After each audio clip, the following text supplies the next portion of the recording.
Early speculation places blame on terrorist Osama bin Laden. Bin Laden. Osama bin Laden. Bin Laden. Osama bin Laden. Bin Laden. Bin Laden. Supposedly, a CNN reporter found Osama bin Laden, took a television camera crew with him, went into Osama bin Laden's hideout, interviewed him and his top leadership, and he came out and told everybody, within 3 weeks, Osama bin Laden is going to attack the United States. Now, don't you think that's kind of strange, folks?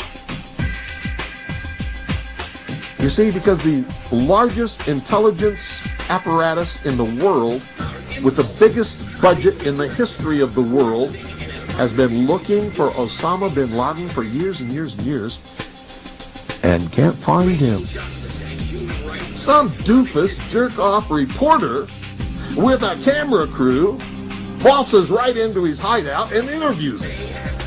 And I'm telling you, be prepared for a major attack. But it won't be Osama bin Laden. It will be those behind the New World Order. I wonder what Osama bin Laden's targets are supposed to be. And if they don't, if this doesn't materialize in the next 2 or 3 weeks, it will eventually materialize because they haven't succeeded in getting the guns out of the hands of the American people, nor have they succeeded in taking our freedoms away. And so I can tell you with a certainty, they must do something terrible in order to stop this backlash and regain the sympathy of the mass herds of sheeple out there. I can hear you!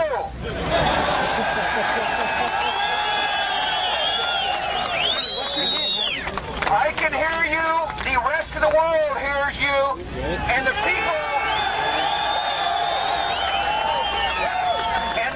who knock these buildings down will hear all of us soon.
Our war on terror begins with Al-Qaeda, but it does not end there. It will not end until every terrorist group of global reach has been found, stopped, and defeated.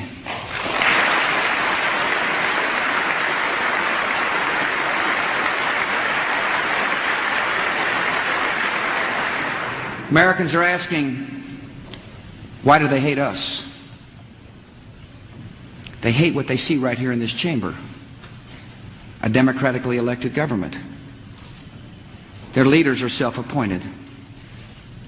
They hate our freedoms, our freedom of religion, our freedom of speech, our freedom to vote and assemble and disagree with each other. They want to overthrow existing governments in many Muslim countries, such as Egypt, Saudi Arabia, and Jordan.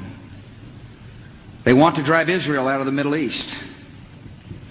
They want to drive Christians and Jews out of vast regions of Asia and Africa.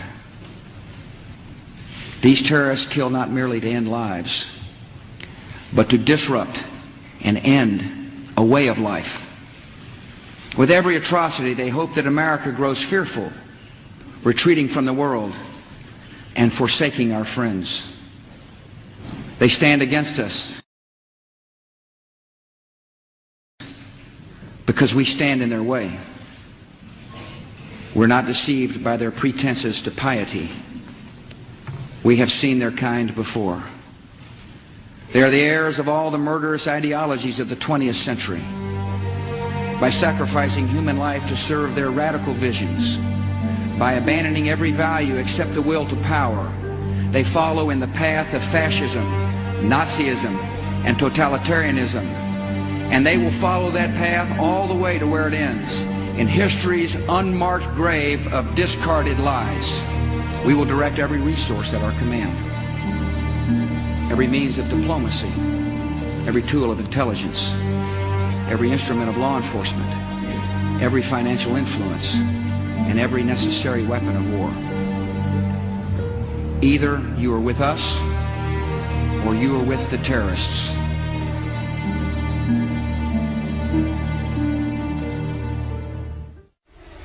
I met Rockefeller through a female attorney I knew who called me up one day and said, one of the Rockefellers would like to meet you. I made a video called Mad as Hell, and he'd seen the video and wanted to meet me. I knew I was running for governor of Nevada. Well, sure, I'd love to meet him. And I met him, and I liked him, and he was a very, very smart man. And we used to talk and share ideas and thoughts.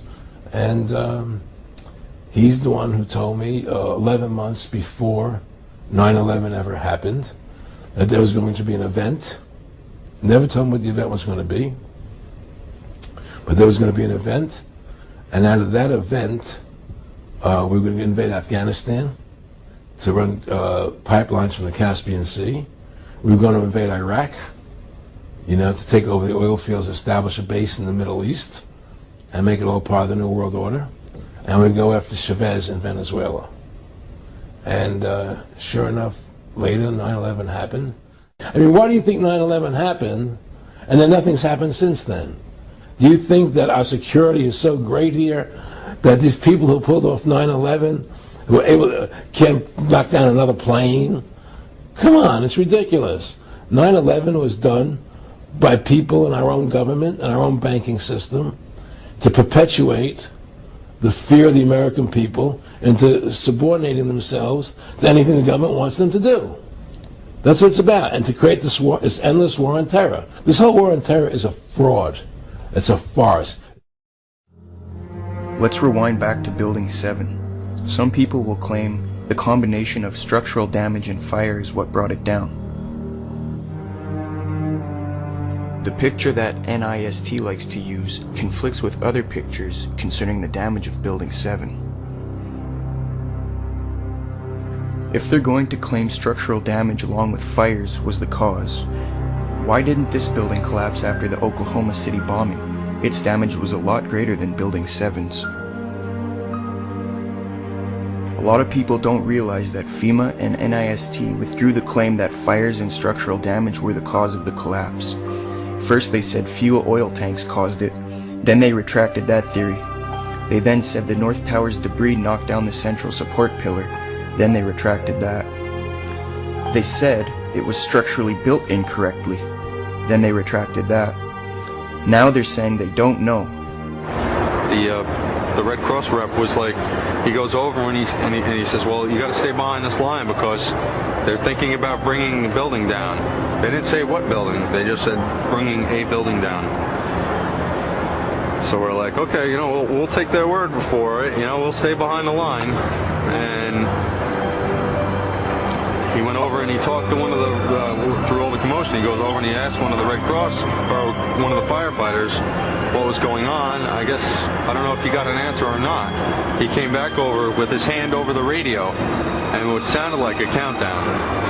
And at the last few seconds, he took his hand off, and you heard 3, 2, 1, and he was just saying, just run for your life, just run for your life. And then it was like another 2, 3 seconds, you heard explosions. Like, boom! There's like a distinct sound. It's not like when compression, like boom, boom, boom, boom, boom, like floors that were dropping and collapsing. This was boom, and like you felt a rumble in the ground, like almost like you wanted to grab onto something.